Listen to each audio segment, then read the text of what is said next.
Contemporary issues in sport.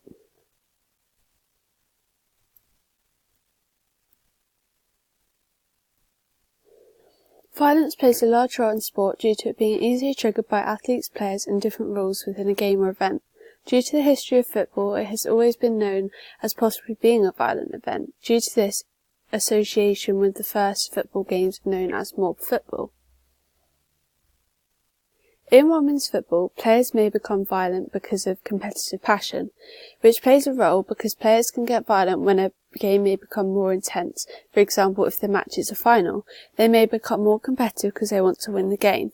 This shows that the status of the game has a huge effect on players, as it is important for them that they win because they want to be higher in their league or in the tables. They may become more violent, stop the opposing team from scoring or getting corners, which would increase their score in the game, increasing how many points they get at the end of the game. This can either be a positive or negative thing, depending on whether the game becomes violent or not. A bit of competitive passion isn't always harmful if players stick to the rules of the game. The next topic to do with violence is disagreements. Player disagreements can be to do with decisions. For example, the referee may choose to disallow a goal, which will make players more aggressive because they want to win. This can be increased if a team is playing against rivals, which then leads to competitive passion as well. A sporting example of this is Roy Keane after he tackled Alf-Inge Haaland. His tackle was so violent that it put him out of any more games the rest of his career. Roy stated that he'd waited long enough, which suggests that something had happened to make him more aggressive. Before the match, he said that he was setting out to hurt him.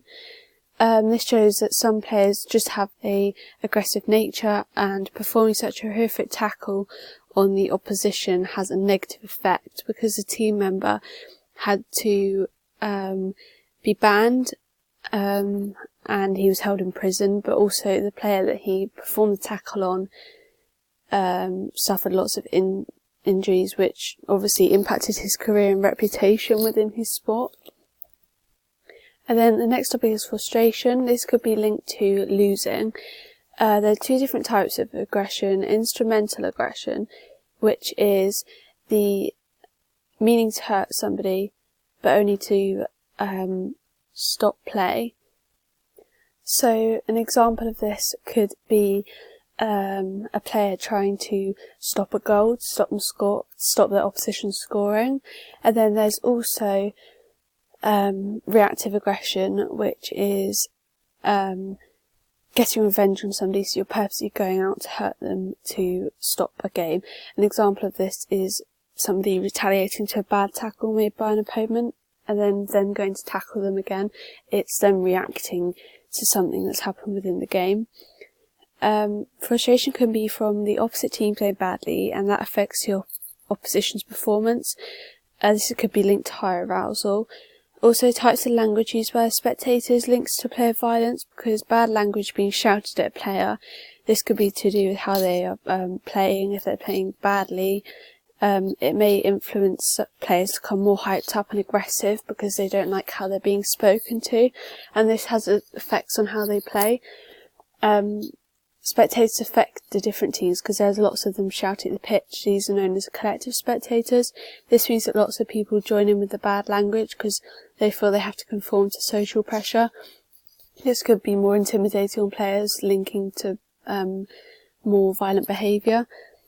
An example of spectators causing player violence in football is when Eric Cantona kicked a spectator in the crowd when playing in the Premier League match. This was 20 years ago. He launched himself into the Eagles crowd, feet first, aiming to attack the opposition supporters.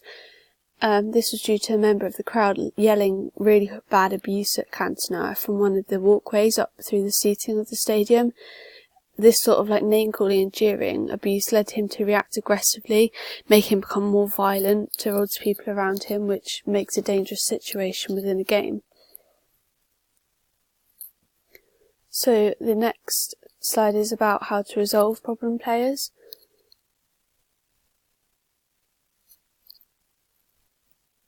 So the first thing that you can do to resolve a problem player is have stricter rules. So when a player becomes violent, it's important that referees stick to the correct rules that are put in place, so then they are treating each player equally.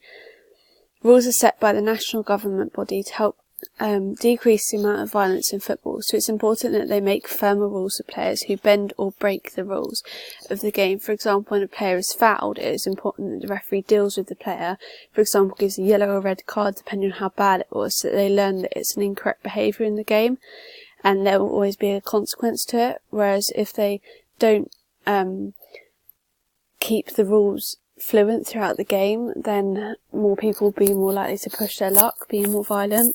A comparison to this is that football doesn't have very strict rules compared to a game like rugby, because if a player is verbally rude or does an act that's against the game in rugby, the referee automatically will send them off to like the sin bin, which shows the difference of rules between sports, as if this happened in football there'd be probably little consequence for them. Another example to help resolve player violence is having role models which are ex-players and pundits.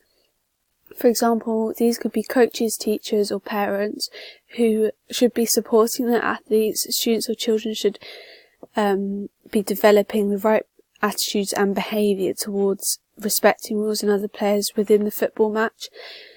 Having this sort of support will reduce violence, because if good behaviour is reinforced, such as maybe honesty, this will help within a game, as players will be more likely to own up to a foul or deviant behaviour. This will decrease the amount of frustration and violence in the game, as players won't be able to react to an opposition's behaviour. If the player making the mistake owns up to it, then they won't get frustrated at each other for not being honest about what they did. An example of a good role model to help encourage a good behaviour within the game is Alan Shearer. He used to play for Newcastle in England, and he was also always really supportive of other players and was a good sportsman towards people within the matches. This sort of role model encourages good attitudes towards football, as people have someone inspiring to look up to and they want to be like them. Another example is an ex-footballer, Gary Lineker, who's a former England player, and he helps to inspire young players and competing athletes because he is a good player himself. He treated his oppositions equally and he was really respectful. Having ex-players like this allows teams to aspire to be like someone, and having a peer who acts like this will encourage players to have the same morals and values within the match. So the next one is officials' decisions using technology.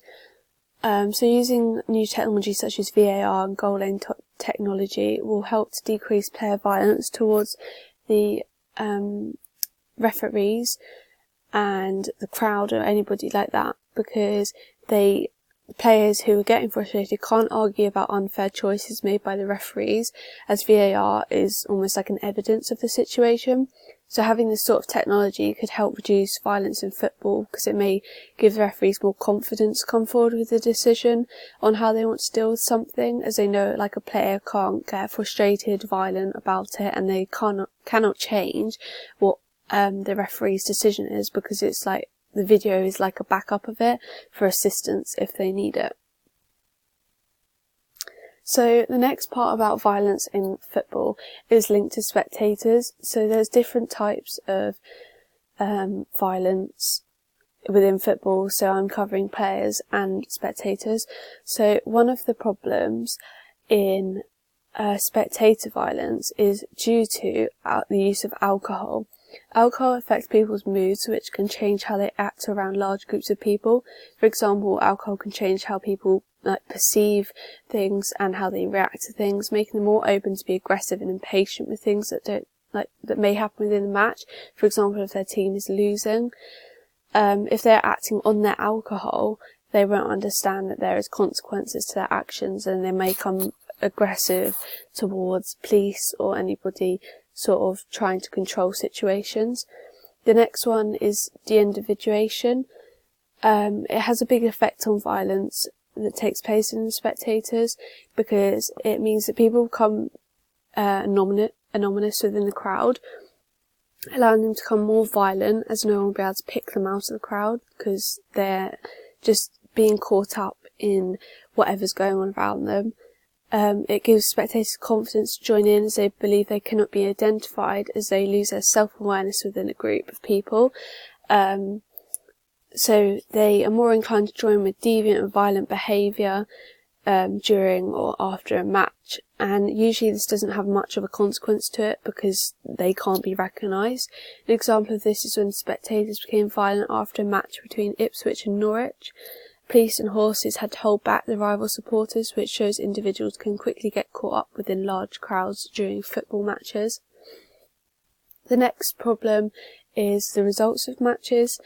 The results of matches can affect violence in football because spectators can get annoyed with their rival spectators. This could link back to my previous topic because they can get frustrated and violent if their team loses a match and they feel they need to take their anger out on something or somebody. This being the team they lost against, fan aggression can result in lots of deaths and injuries, which is dangerous for anybody involved in this, in and around the stadium. An example of spectator violence was in June in 2019, when police officers were told that they would be put into position in Prague, where England played Czech Republic in October, to prevent violent fans on a Friday night. This shows that violence can take place all over the world and it can be hard to reinforce correct behaviour. So the next topic for this is escapism. This is also a major problem because spectators are able to get rid of lots of stress after a match by joining in with the crowds they're surrounded by. This does link to de-individuation because people don't have to conform or act like they normally do. I think this topic also links to alcohol consumption, as supporters can let loose on their stress by drinking alcohol before and after a match. For some people it is a good way to relieve what they're feeling. So there are solutions for this, such as having earlier kick-off times, which could reduce alcohol consumption. Having earlier kick-off times in the day will reduce alcohol consumption because people are less likely to drink lots before coming into the stadiums. Even though they may drink afterwards, they'll be out of the stadium grounds and rival teams will be away from each other, reducing the chance of violent behaviour.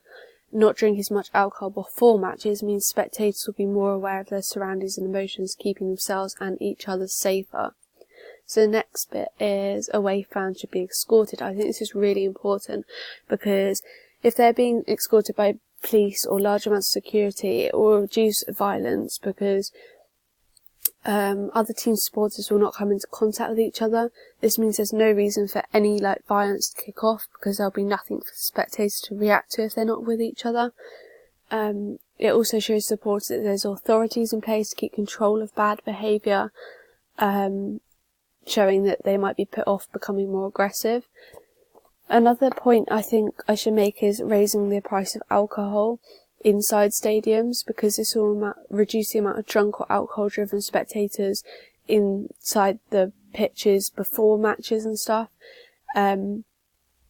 because they won't be able to access alcohol in the early mornings or afternoons depending on when the match is being played. So I think having more matches in the mornings will make people less likely to drink in the mornings, and also if the alcohol prices are raised, they won't want to buy as much alcohol, so it might put them off drinking as much. And then my next point is stricter punishments for spectators. I think that this is the most important thing because to reduce violence, spectators need to be given punishments for joining in with violent acts. For example, they should be given fines if they are caught performing acts that could endanger lives, as this will make them think about how they are behaving, as clearly they wouldn't want to pay a large fine more than once, so they're less likely to be caught up in the bad behaviour. Also, clubs could possibly change their rules so that they can ban certain spectators from returning if they didn't like their behaviour, because obviously they don't want to be associated with bad spectators that will bring their team down. This will make teams look like better role models to fans, which shows that they won't put up with bad supporters, because clearly they don't want to be seen to be a team that has supporters that become violent and aggressive continuously.